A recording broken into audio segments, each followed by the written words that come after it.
हम लोग पढ़ रहे थे data communication and computer networks.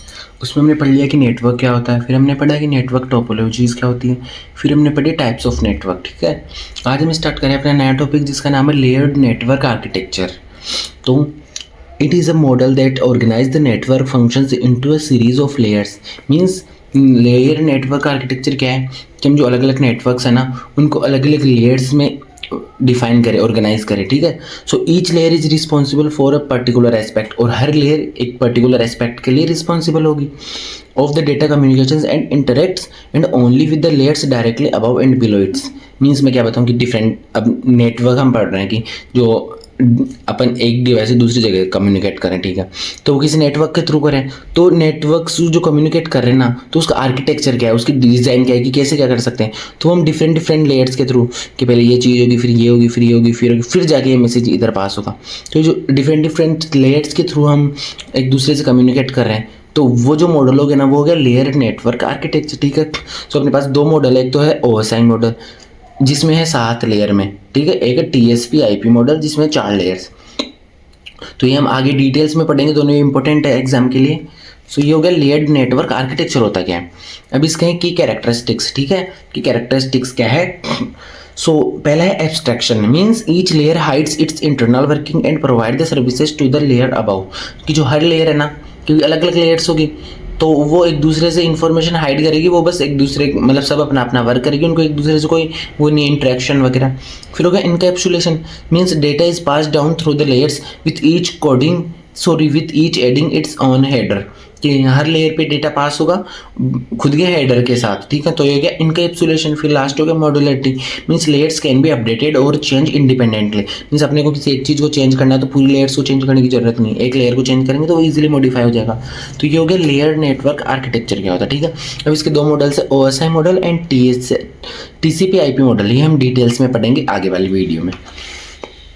अब अगला टॉपिक है अपने पास प्रोटोकॉल्स ऑफ नेटवर्क्स। ठीक है, हम कोई भी नेटवर्क्स हैं उनके थ्रू हम क्या बोलते हैं कम्युनिकेट करते हैं, तो कुछ प्रोटोकॉल्स होते हैं, कुछ नियम होते हैं जो जिनको हमको फॉलो करना पड़ता है, जिनके थ्रू हम क्या बोलते हैं कम्युनिकेट वगैरह कर सकते हैं एक नेटवर्क से दूसरे नेटवर्क पे। तो वो चीज़ होगी। So network protocol is a set of rules. क्या है, एक तरीके से rules and conventions that allow devices to communicate with each other over a network. जो क्या काम, ताकि डिवाइस एक दूसरे से कम्युनिकेट कर सके। तो वो जो रूल्स है जो फॉलो करने चाहिए वो हो गए protocols of network. So this rules define how data is sent. ये रूल्स क्या बताते हैं कि how data is sent, how data is received and interpreted between the devices. ठीक है, so common types of network protocol, कुछ example है कि कॉमन टाइप्स के। तो पहला हो गया जैसे HTTP। क्या है, HTTP। So use for accessing the website, की हमको कोई भी वेबसाइट एक्सेस करनी है, कोई भी पे जाना है तो हम HTTP प्रोटोकॉल यूज़ कर गए उस पर एक्सेस कर सकते हैं। तो इसका फुल फॉर्म हो गया हाइपर टेक्स्ट ट्रांसफर प्रोटोकॉल। फिर हो गया HTTPS, means hyper text transfer protocol secure. Means ये भी वही है, हमको किसी वेबसाइट को एक्सेस करना है बट एज सिक्योर तरीके से। So secure the version of HTTP used for the safe browsing. तो ये होगा HTTPS। फिर हो गया FTP, जिसकी फुल फॉर्म है file transfer protocol, use to transfer the file between the computers. कि दो कंप्यूटर्स में एक दूसरे को फाइल ट्रांसफर करने के लिए हम ये वाला प्रोटोकॉल यूज कर लेते हैं। फिर हो गया TCP। सो TCP की फुल फॉर्म होगी transmission control protocol, ensure the reliable data transmission. जो डेटा ट्रांसमिशन हो रहा है वो एक रिलीएबल तरीके से हो रहा है, तो वो हो गया TCP प्रोटोकॉल। ठीक है, फिर होगा IP, means internet protocol. So responsible for the addressing and routing the data across the network. कि जो एक दो नेटवर्क पे जो डेटा वगैरह शेयर हो रहा है तो वो अच्छे से हो ना हो, तो ये हो गया IP प्रोटोकॉल। तो ये हो गया अपने पास डिफरेंट टाइप्स ऑफ प्रोटोकॉल्स।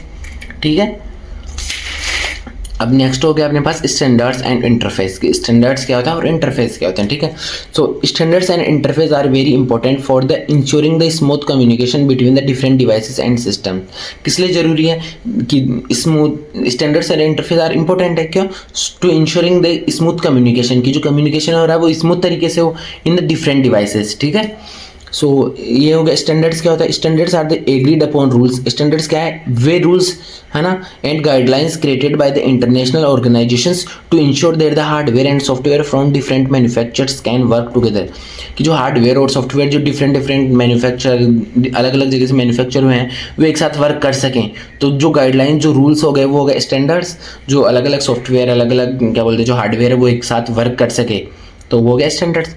अब हो गया इंटरफेस। इंटरफेस क्या हो गया? Refers to the point of interactions between the different components of a network like hardware devices, software applications or layers of a network protocol stack। जैसे कि क्या हो गया कि जो अलग अलग डिवाइसेस है ना वो एक दूसरे से अच्छे से कम्युनिकेट कर सकें। इसमें तो क्या था, हार्डवेयर और सॉफ्टवेयर अच्छे से कम्युनिकेट कर सके, तो उसके लिए जो रूल्स जो गाइडलाइंस हो गई वो तो हो गए स्टैंडर्ड्स।